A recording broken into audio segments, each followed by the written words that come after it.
Hello, everybody, and welcome to our virtual bedtime stories. I'm so excited to be with you all this evening.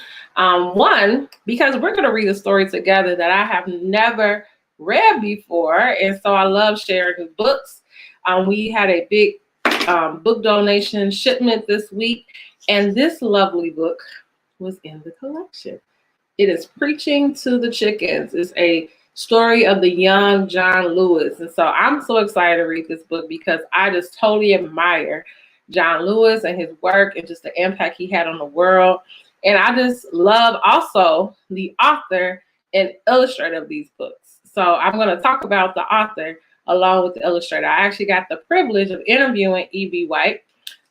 Lewis. I keep saying E.B. White, not White, Lewis. And he's an amazing illustrator. He has definitely illustrated some of my favorite children's books.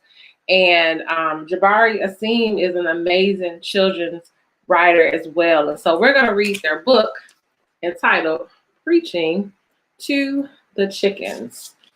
So let's go ahead and learn about Mr. John Lewis.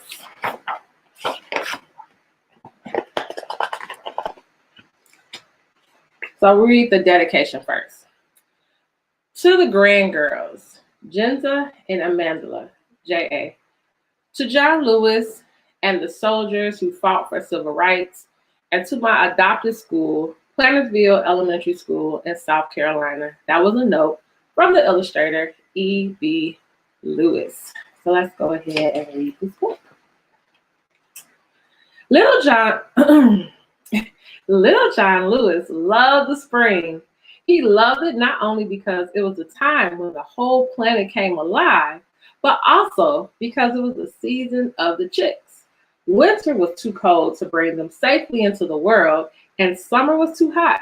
Spring was just right. So here we see young John Lewis, and then you see a picture of the chickens.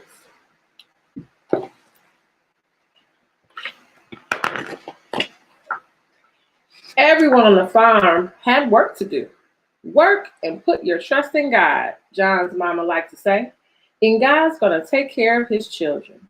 Trusting in God was easy. Work was a harder bargain. There was just so much to do on a huge farm in southern Alabama. Every March, John's father hitched the plow to his stubborn old mule. Giddy up, he shouted, and together they broke new ground, carving lines in the earth. In the fall, after months of planting, weeding, and tending, the cotton would be ready for picking.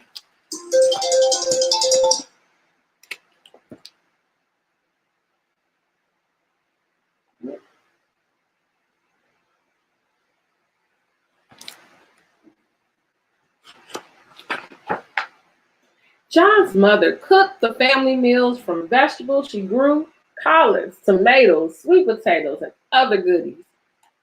Let's just pause right there, you all. Have you ever traveled down south? My family is from Tennessee. My dad's family is originally from McKenzie, Tennessee. And every summer we would go down there and visit my grandmother and my aunts, and they cooked so good. And what also made it so delicious is that it was all from the garden. It was all fresh. And so reading this definitely reminded me of that. But John's mother cooked the family meals from vegetables she grew, collards, tomatoes, sweet potatoes, and other goodies. She cleaned the family's clothes in a big iron pot, stirring them in the boiling water and washing them with homemade soap before hanging them on the line to dry. Yes, Lord, plenty of work on a farm. Here is his mother. And then here is her washing all of the clothes. Absolutely beautiful illustrations. John was excited to put in charge of the chickens. John was excited to be put in charge of the chickens. There were about 60 of them. Rhode Island Reds, strong winged bantams, Dominiques with gray stripes as dull as the dishwasher and legs as yellow as the daisies. John loved to see them flutter and strut and flap their wings. Every day, John got up early and fed them dried corn, just shelled from the cob. then line their nests with fresh straw. Cluck, cluck, cluck, the chicken said. John knew they meant thank you. So here he is tending to 60 chickens. Oh my goodness, 60.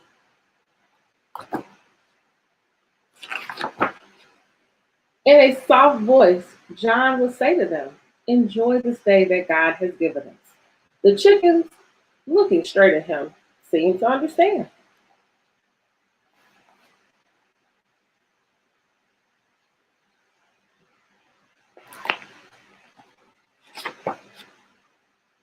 As much as John loved spring, he loved church even more. On Sundays, the whole family headed to services.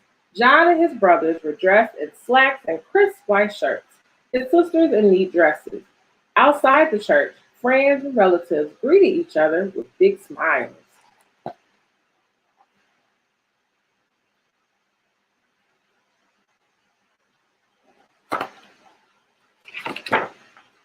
Inside, voices joined in song. John often listened to gospel and country music on the radio. He enjoyed it, but he found his favorite music of all in church, plain voices praising God without any instruments at all. Amazing grace, how sweet the sound that saved a wretch like me. I once was lost, but now I'm found, was blind, but now I see. As the worshipers clapped and sang, John felt the Holy Spirit rocking the room. It reminded him of the peace he felt when he roused the chickens from slumber and led them into the light of a brand new day.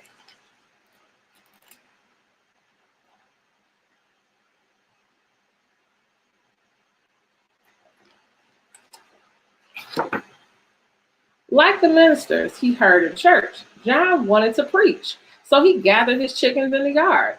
John stretched his arms above his flock and let the words pour forth. And let the words pour forth. The chickens nodded and dipped their beaks as if they agreed. They swayed to the rhythm of his voice. You see young John Lewis preaching.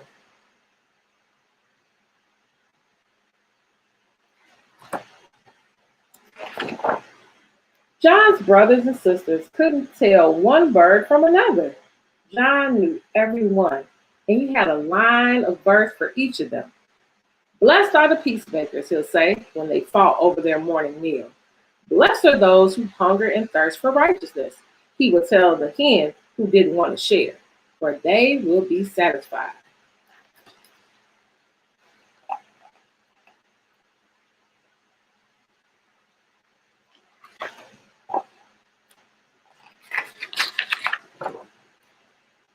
One day, the rolling store man stopped by to make a trade. His truck was packed with flour, sugar, cooking oil, and bolts of cloth in bright colors. I've got plenty of good things, he said to John's mom and dad. I'll give them to you for a healthy hen. But John did not want to part with any of his chickens, and he knew they wanted to stay with him. He convinced his parents there were other things to trade, like eggs and seeds. The chickens stayed on the farm, and John learned to speak up for those who couldn't speak for themselves.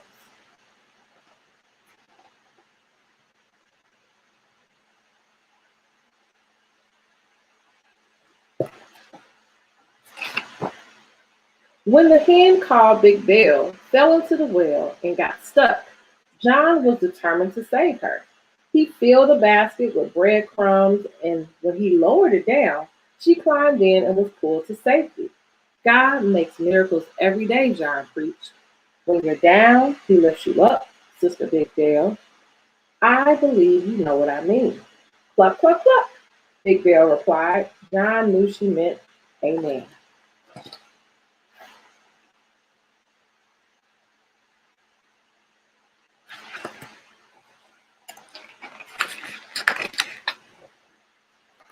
John even baptized the chicks, bathing them in water from an old can syrup. But Little Bullet had stayed under too long and appeared to have drowned. John prayed over her and laid her in the sun. After a while, she began to breathe again and soon was up on her feet. He can heal the sick, John declared, and raise the dead, Little Bullet. Can I get a witness? Said a little bullet.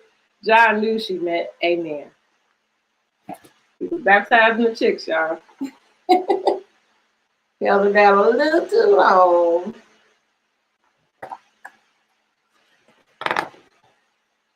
John loved to tell the hens and chicks the good news. While he fed and watered them, he spoke about the value of hard work and patience. With faith and hope, he said, a bountiful harvest was sure to come.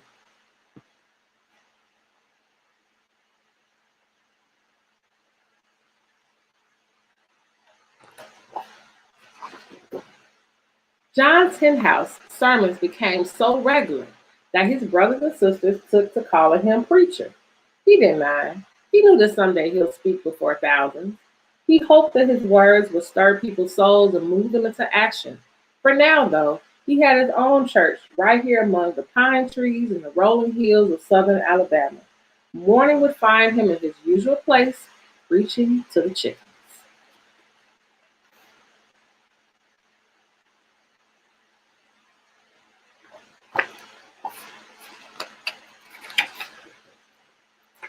Wow, that's so awesome. The end. I'm going to read the author's note because this book, if you didn't know, you just joined us, it's called Preaching to the Chickens. It is a story of young John Lewis. And so I'm actually going to read the author's note before we end, just so you can learn a little bit more about John Lewis. So this is a note from Jabari Yassine, who's the author. I've always been an enthusiastic admirer of John Lewis. I knew of his brave participation as an original member of the Freedom Riders, Americans who in the 1961 rode buses into the Deep South to protest the segregation of Black and white travelers, who were forced to sit on separate benches and drink from separate fountains. I was aware that he had been a chairman of the Student Nonviolent Coordinating Committee, SNCC, pronounced, or SNCC, pronounced SNCC, a group of young people who used civil disobedience to work towards full equality for all. I knew that he had been the youngest member of the Big Six, Black leaders who led the March on Washington for Jobs and Freedom in 1963, the largest public demonstration in American history at that time.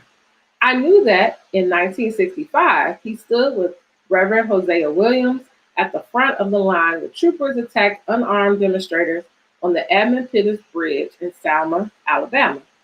I learned even more about Lewis when I read Walking with the Wind, his extraordinary memoir. In it, he wrote, I never really saw myself as a leader in the traditional sense of the word. I saw myself as a participator, an activist, a doer. Not long after I read the book, I met Lewis when I had the great privilege of introducing him at the National Book Festival on the National Mall. I found myself drawn into the passage in his memoir in which he described his childhood in Pike County, Alabama. As a young boy, he dreamed of being a preacher, moving crowds to action with the power of his sermons. But he was a doer even then. And instead of just dreaming, he practiced with a captive audience, the chickens on his family's farm. I preached to my birds just about every night, he wrote. They would sit very quietly, some slightly moving their heads back and forth, mesmerized, I guess, by the sound of my voice.